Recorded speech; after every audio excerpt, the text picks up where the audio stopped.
Hello dears, welcome back to Shibla's kitchen. അപ്പോൾ ഇന്ന് നമ്മൾ ചെയ്യാൻ പോകുന്നത് ഒരു ഞണ്ട് കറിയാണ്. ഒരു നാടൻ സ്റ്റൈലിലുള്ള ഒരു ഞണ്ട് കറിയാണിത്. എളുപ്പത്തിൽ തയ്യാറാക്കി എടുക്കാൻ പറ്റും, നല്ല ടേസ്റ്റുമാണ്. ഒരുപാട് ഇൻഗ്രീഡിയൻസോ കാര്യങ്ങളോ ഒന്നും വേണ്ട, നമ്മുടെ വീട്ടിൽ തന്നെയുള്ള ഇൻഗ്രീഡിയൻസ് വെച്ചിട്ട് നമുക്ക് ചപ്പാത്തിക്കും ചോറിനും അപ്പത്തിനും ഒക്കത്തിനും നല്ല കോമ്പിനേഷൻ ആയിട്ടുള്ള ഒരു കറി തയ്യാറാക്കുന്നത് എങ്ങനെയാണെന്ന് നോക്കാം. അപ്പോൾ വീഡിയോ ഇഷ്ടപ്പെടുകയാണെങ്കിൽ തീർച്ചയായിട്ടും ലൈക്ക് ചെയ്യാനും ഷെയർ ചെയ്യാനും മറക്കരുത്. അപ്പോൾ വീഡിയോയിലോട്ട് പോവാം. അപ്പോൾ അതിന് വേണ്ടിയിട്ട് ഞാനൊരു പാൻ അടുപ്പത്ത് വെച്ചിട്ടുണ്ട്. ഈ പാൻ ചൂടാകുമ്പോൾ നമുക്കിതിലോട്ട് ഒരു 5, 6, 7 വറ്റൽമുളക് ചേർത്ത് കൊടുക്കുക. ഞാനിപ്പോൾ കാശ്മീരി മുളകാണ് എടുത്തിട്ടുള്ളത്. ഇത് നന്നായിട്ടൊന്ന് റോസ്റ്റ് ചെയ്തെടുക്കുക. ഒരുപാട് കരിഞ്ഞു പോവാണ്ടിരിക്കാൻ പ്രത്യേകം ശ്രദ്ധിക്കണം. മീഡിയം ടു ലോ ഫ്ലെയിമിൽ വെച്ചിട്ട് വറുത്തെടുത്താൽ മതി.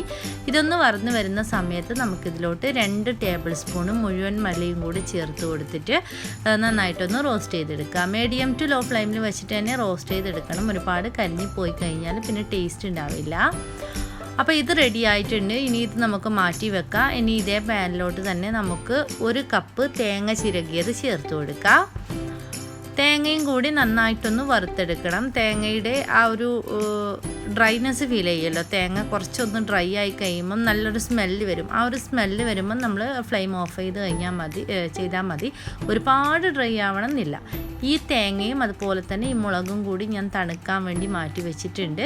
തണുത്തതിന് ശേഷം നമുക്കൊരു മിക്സിയുടെ ജാറിലോട്ട് ഇത് ചേർത്തിട്ട് കുറച്ച് വാളംപുളിയും കൂടി, ഒരു നെല്ലിക്ക വലിപ്പത്തിലുള്ള വാളംപുളിയും കൂടി ചേർത്ത് കൊടുത്തിട്ട് ആവശ്യത്തിനുള്ള വെള്ളവും കൂടി ചേർത്ത് കൊടുത്തിട്ട് അത് അരച്ചിട്ട് ഒരു സൈഡിലോട്ട് മാറ്റി വെക്കാം. പിന്നെ നമുക്കൊരു പാൻ അടുപ്പത്ത് വെച്ചിട്ട് വെളിച്ചെണ്ണ ഒഴിച്ചു കൊടുക്കുക. 2-3 ടേബിൾ സ്പൂൺ വെളിച്ചെണ്ണ ഒഴിച്ചു കൊടുത്തിട്ട് ചൂടാവുമ്പം ഇതിലോട്ട് 2 സവാള അരിഞ്ഞതും അതുപോലെ തന്നെ ഒരു 3 പച്ചമുളക് അരിഞ്ഞതും കൂടി ചേർത്ത് കൊടുക്കുക. എന്നിട്ട് ഇത് വഴറ്റിയെടുക്കുക. പച്ചമുളക് കൂടുതൽ വേണമെങ്കിൽ ചേർക്കാം കേട്ടോ. എരിവ് കൂടുതൽ വേണമെന്നുണ്ടെങ്കിൽ ഒന്നും കൂടി കൂടുതൽ ചേർക്കാം. ഇത് നന്നായിട്ടൊന്ന് വഴറ്റിയെടുക്കുക. അതിനിടയിൽ നമുക്ക് ഒരു 3-4 അല്ലി വെളുത്തുള്ളി, ഒരു ചെറിയ കഷ്ണം ഇഞ്ചിയും ചതച്ചതും കൂടി ഇതിലോട്ട് ചേർത്ത് കൊടുക്കുക. അപ്പോൾ ചതച്ചിട്ട് തന്നെ ചേർത്ത് കൊടുക്കണം, പേസ്റ്റാക്കി ചേർത്ത് കൊടുക്കരുത് കേട്ടോ. ചതച്ച് ചേർത്ത് കൊടുത്താലേ അതിൻ്റെ ആ ഒരു കൃത്യമായ ടേസ്റ്റ് കിട്ടുള്ളൂ. ഇനി നമുക്കിതിലോട്ട് ആവശ്യത്തിനുള്ള ഉപ്പ് ചേർത്ത് കൊടുക്കുക. പിന്നെ നമുക്ക് ഒരു തക്കാളി ചെറുതായിട്ട് അരിഞ്ഞത് ചേർത്ത് കൊടുക്കുക. നന്നായിട്ട് പഴുത്ത തക്കാളി എടുക്കാൻ പ്രത്യേകം ശ്രദ്ധിക്കണം.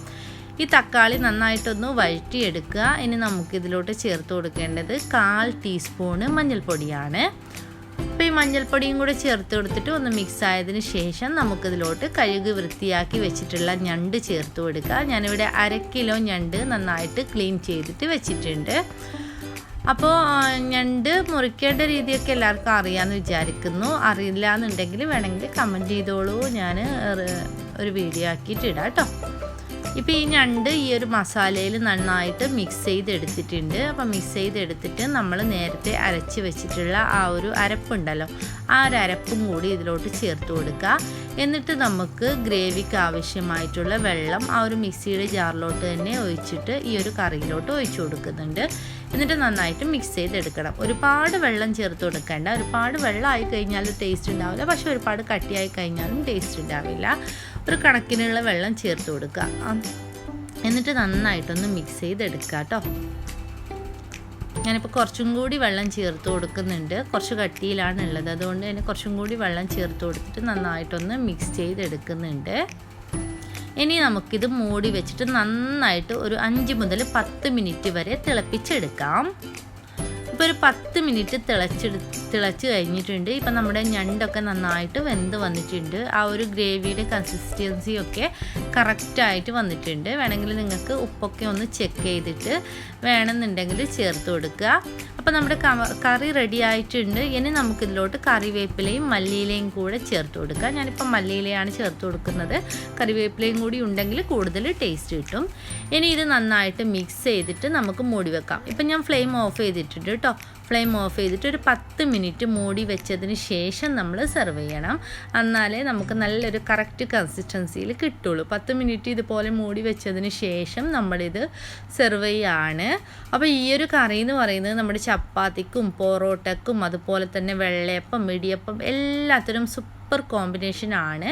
അപ്പോൾ എല്ലാവരും ഇത് ട്രൈ ചെയ്ത് നോക്കണം. ട്രൈ ചെയ്ത് നോക്കിയിട്ട് ഫീഡ്ബാക്ക്സ് അറിയിക്കണം. വീഡിയോ ഇഷ്ടമായാൽ തീർച്ചയായിട്ടും ലൈക്ക് ചെയ്യണം, ഷെയർ ചെയ്യണം, കമൻറ്റ് ചെയ്യണം.